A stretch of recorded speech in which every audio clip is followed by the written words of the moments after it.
ایک ایک کر کے یہ سارے کیسز اڑتے جائیں گے اور عمران خان صاحب انشاءاللہ سرخرو ہوں گے. کل آپ نے دیکھا کہ جو فیصلہ آیا ہائی کورٹ کا کہ عمران خان کو رہا کیا جائے. اب پیچھے عمران خان صاحب کا عقیدت کا کیس ہے جس میں پروسیکیوٹر کے جو وکیل ہیں وہ ملک سے باہر ہیں, وہ ملک سے باہر چلے گئے.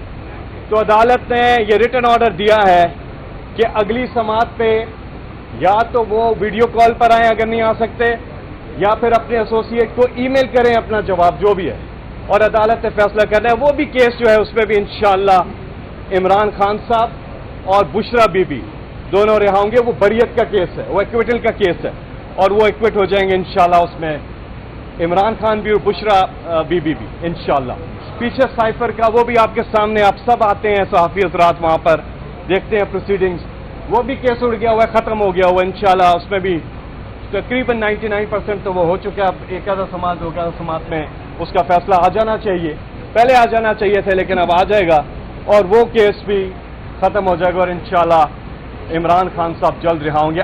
آج جو سپریم کورٹ آف پاکستان نے, جو چیف جسٹس آف پاکستان نے جو حکم دیا ہے کہ عمران خان صاحب جو ہے وہ آئیں عدالت میں, پہلی چیز تو یہ ہے کہ عمران خان صاحب کو فزیکلی یہاں آنے دینا چاہیے تھا, لیکن چلیں ویڈیو کال پہ آ رہے ہیں.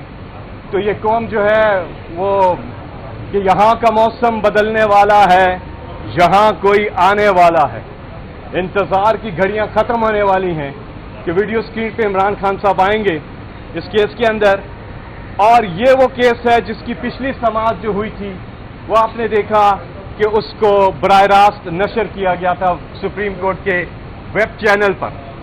اور آج بھی ہم توقع کرتے ہیں اور امید کرتے ہیں کہ کیونکہ اسی کیس کی پچھلی سماعت براہ راست نشر کی گئی تھی تو آج بھی یہ نشر ہونی چاہیے. عمران خان صاحب جو ویڈیو کال پہ آ رہے ہیں, پوری قوم بےتاب ہے. اس قوم کو کہاں خوشیاں ملتی ہیں؟ آپ یہ دیکھ رہے ہیں سوشل میڈیا پہ ہر جگہ جہاں جہاں پاکستانی ہیں وہ رات بھر سوئے گئی ہیں اس ایکسائٹمنٹ میں کہ وہ صبح اتنے عرصے کے بعد اپنے لیڈر, اپنے کپتان عمران خان صاحب کو دیکھیں گے. یہ خوشی ہے قوم کی. جب قوم کو کوئی خوشی ملتی ہے, موٹیویشن ملتی ہے, پازیٹیو ایک تھنکنگ آتی ہے تو معاشرہ ہمارا اوپر جاتا ہے. اس لیے یہ موٹیویشن, یہ خوشی ان کو ملنے دیجیے. یہ قوم کی خوشی ہے اس لیے اس کو لائیو سٹریم ہونا چاہیے. جو لوگ کمرہ عدالت میں ہوں گے وہ تو دیکھیں گے اسکرین پر, لیکن پوری دنیا میں جہاں جہاں پاکستانی ہیں وہ بھی دیکھنا چاہتے ہیں. اس سے پہلے آپ نے دیکھا کہ 8 فروری کو جب الیکشن ہوا اس دن بھی سب چیزیں بند کر دی گئی. اس سے پہلے پورا آپ نے دیکھا کہ کیا کچھ ہوا اس پارٹی کے ساتھ, تحریک انصاف کے ساتھ. ہمارا انتخابی نشان چلا گیا, بلہ بند ہے, لیڈر بند ہے, کیمپین بند ہے, کینڈیڈیٹس بند ہیں, انٹرنیٹ بند ہے, موبائل فون بند ہے, لیکن قوم کا جذبہ بلند ہے. اور لوگوں نے 8 فروری کو دیکھا عمران خان کو unprecedented in the history of Pakistan. اس سے پہلے کینڈیڈیٹ ہمیشہ اپنے ووٹرز کو ڈھونڈتا تھا, گھر گھر جاتا تھا, ووٹ اکٹھے کرتا تھا. اس بار کینڈیڈیٹ نہیں, ووٹر ڈھونڈ رہا تھا کینڈیڈیٹ کہ عمران خان نے کس پہ ہاتھ رکھا ہے, کس کو ٹکٹ دیا ہے. اس کے انتخابی نشان ڈھونڈ رہا تھا کہ کیا انتخابی نشان ہے. ایسا کبھی ہوا ہی نہیں ہے تاریخ میں, اور اس پر 3/4 اکثریت عمران خان صاحب نے حاصل کی ہے. اور یہ جیسے جیسے فارم 47 یہ سارا چیزیں سامنے آتی جائیں گی آپ دیکھتے جائیں گے کہ ہماری تعداد بڑھتی جائے گی. ریزرو سیٹ کا بھی معاملہ آپ نے دیکھا کہ کس طرح سے جہاں یہ کرسی دیکھتے ہیں نون لیگ اور پیپلز پارٹی والے, ان کے منہ میں پانی آ جاتا ہے. جہاں کرسی دیکھتے ہیں, میچ میں دیکھتے ہیں خالی کرسی, وہ پانی آ جاتا ہے. دنیا میں کہیں الیکشن ہو رہا ہو وہاں دیکھتے ہیں وہاں کی ریزرو سیٹوں پہ اپنی بکنگ کرا دیتے ہیں. تو بہرحال یہ مینڈیٹ جو قوم نے دیا ہے عمران خان کو دیا ہے, وہ اس قوم کے ہر دل عزیز لیڈر ہیں. اور آج ہم توقع کرتے ہیں کہ وہ اپنے لیڈر کو دیکھ سکیں گے, سن سکیں گے, اور یہ جو آج کی سماعت ہے یہ براہ راست جانی چاہیے. جی فیصل جاوید صاحب یہ بتائیں کہ مولانا فضل الرحمان صاحب کہہ رہے ہیں کہ سب کو استعفیٰ دے دینا چاہیے, اور بلاول بھٹو کہتے ہیں کہ عمران خان جو ہے فوج کے پاؤں پکڑ رہے ہیں مذاکرات کے لیے. آپ کیا کہیں گے؟ ہم نے, آپ کو یاد ہوگا کہ جب یہ لوگ چارٹر آف ڈیموکریسی کر رہے تھے, چارٹر آف ڈیموکریسی COD, اور اس بیچ آپ نے دیکھا کہ کیا ہوا, یہ کیا باتیں کرتے تھے, اور انہوں نے کیا جنرل مشرف سے اوتھ نہیں لیا تھا. ہیں کواکب کچھ نظر آتے ہیں, کچھ